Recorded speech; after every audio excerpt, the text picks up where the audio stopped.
Good morning, ninth class. Welcome you all in this English revision video.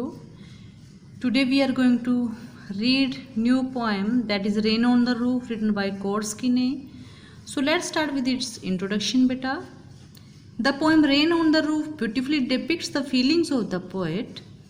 It lets us know about the poet's feelings and dreams while he is listening to the patter of soft rain on the roof of his cottage. The sky is overcast with dark clouds and the poet is lying on his bed.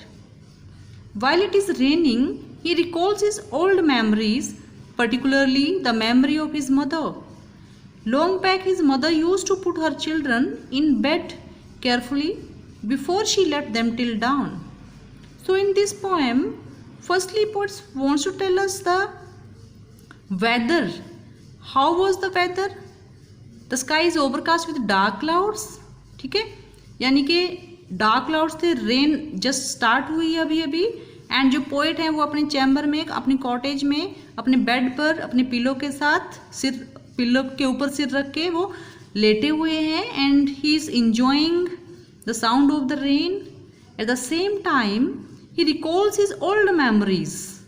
Particularly किसकी, specially किसकी memories उनके mind में आती है? अपनी mother की. फिर आगे वो याद करते हैं कि उनकी मदर जो है कितना लविंगली एंड कितना केयरफुली उनको वो देखा करती थी, उनकी केयर करती थी.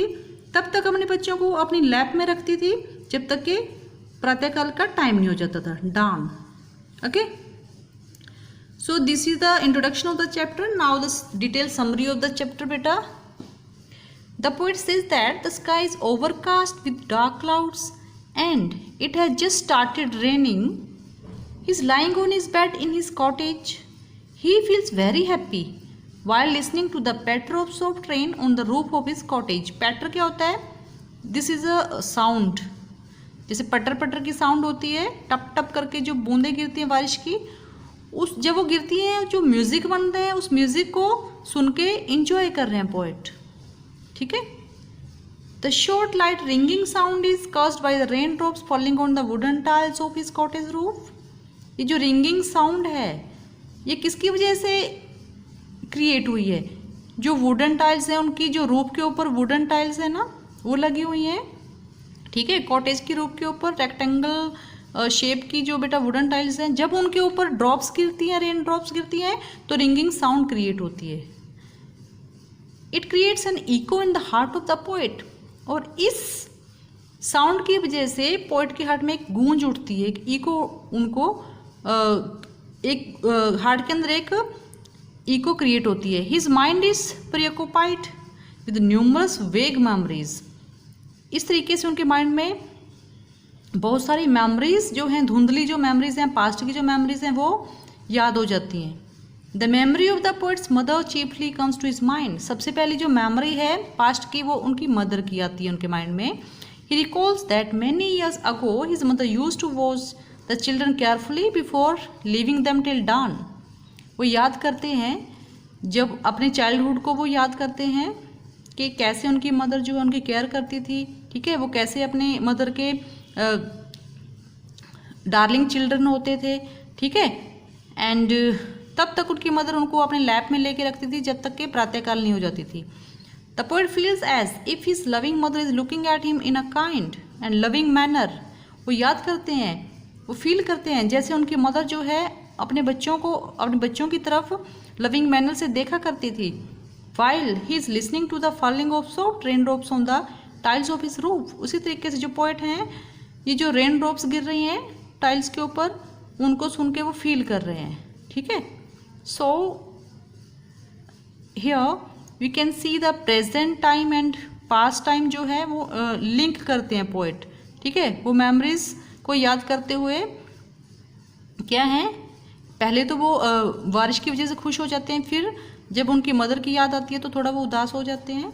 सो इस तरीके से ये पोएम आज हम पढ़ने वाले हैं बेटा. Now the stanza wise we are going to do. Stanza number 1. When the human shadow hover over all the starry spheres and melancholy darkness gently weeps in rainy tears.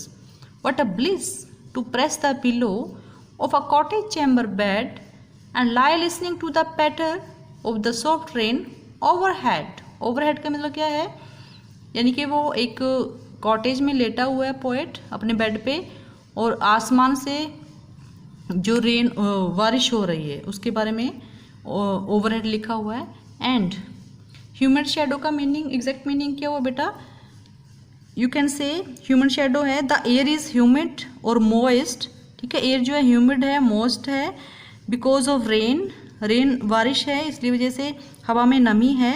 And shadows of cloud जो हैं वो क्या है, वो covered हैं sky के अंदर, ठीक है, क्लियर। एंड स्टार स्फीयर्स का मीनिंग क्या हो यहाँ पे, full of stars, the sky is full of stars, ठीक है।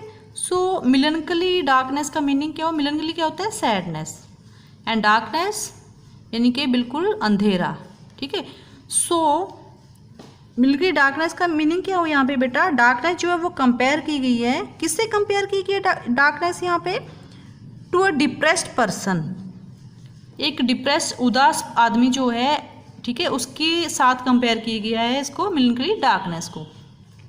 कैसे, जैसे एक पर्सन है जब उदास हो जाता है, जब वो सैड हो जाता है तो वो अंधेरे में बैठकर वीप करता है, रोता है। इसी तरीके से जो, क्योंकि आसमान में काले बादल छाए हुए हैं, ठीक है, एंड बादलों से ही क्या बनती है, बारिश बनती है, ठीक है, and in the form of rain drops, ठीक है। तो वो कहते हैं कि बादल जो हैं वो क्या कर रहे हैं, रो रहे हैं। क्यों रो रहे हैं, वो एक्चुअली कंपेयर किया गया है, जैसे कि डिप्रेस पर्सन होता है वो रोता है, ठीक है, वीप करता है, उसके आंसू निकलते हैं। इसी तरीके से किसके आंसू निकल रहे हैं, बादलों के, ठीक है, कि in the form of tears. जो बादल है, बारिश हो रही है, बारिश कैसे हो रही है, बूंदा बूंदी, जैसे आंसू कैसे होते हैं, बूंदा बूंद करके गिरते हैं नीचे, इसी तरीके से जो काले बादल छाए हुए हैं वो भी रो रहे हैं। And what a bliss to press the pillow, bliss का एग्जैक्ट मीनिंग क्या रहेगा यहाँ पे, a state of perfect happiness, ठीक है, यू कैन से वरदान मिला हुआ पोएट को। पोएट को देखो कितना इंजॉय कर रहा है पोएट, यहाँ पे अपने पिलो के ऊपर अपना हेड रख के अपने कॉटेज चैम्बर में वो लेटा हुआ है बेड पे, and lie listening to the patter of the soft rain overhead. बारिश की जो बूंदा बूंदी की, सॉफ्ट रेन की जो पैटर साउंड आ रही है, पटर पटर की जो आवाज़ आ रही है, क्योंकि बूंदे नीचे गिर रही हैं, उसको सुन के पोएट जो है वो एंजॉय कर रहा है, ठीक है, वो बहुत खुश है। Regarding this stanza some questions are there बेटा। Where do the human shadow wander, the most shadow of the clouds wander all over the sky, ठीक है, which is full of stars. Question number second, what is the bliss moment for the poet, the blissful moment for the poet is to lie on the pillow of his bed in his cottage room, clear. उसके लिए क्या वरदान है poet के लिए, कि वो अपने चैम्बर में लेटा हुआ है अपने बेड पे, अपने पिलो के ऊपर सिर रखकर। Third question, what is the poet listening to, the poet is listening to the soft sound of the rain falling on the roof of his cottage. Question number 4, why does the poet call darkness melancholy, क्यों कह रहा है वो darkness melancholy, the poet calls a darkness melancholy because it makes him sad, ठीक है, उसने उसको उदास बना दिया है, क्यों, क्योंकि अपनी मदर को वो याद करता है, clear.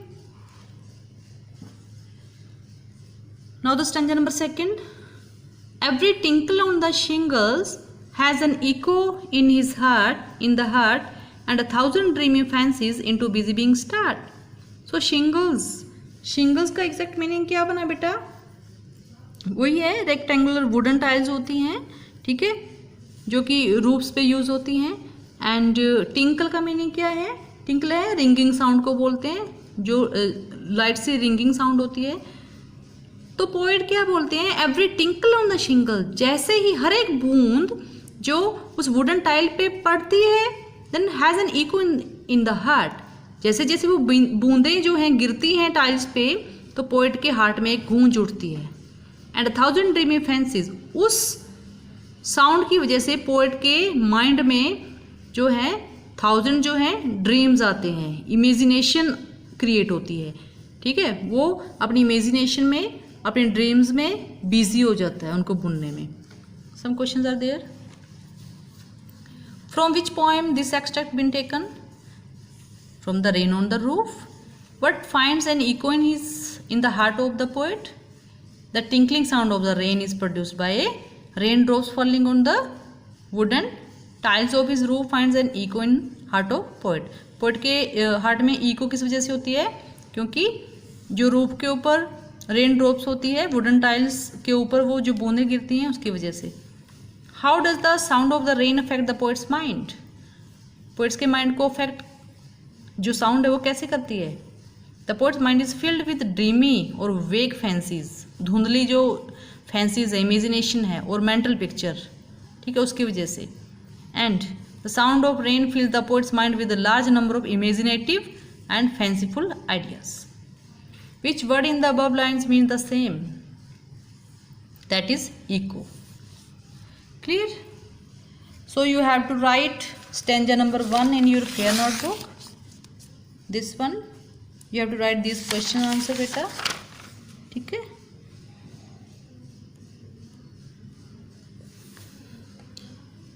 I hope you understood well. Thank you very much.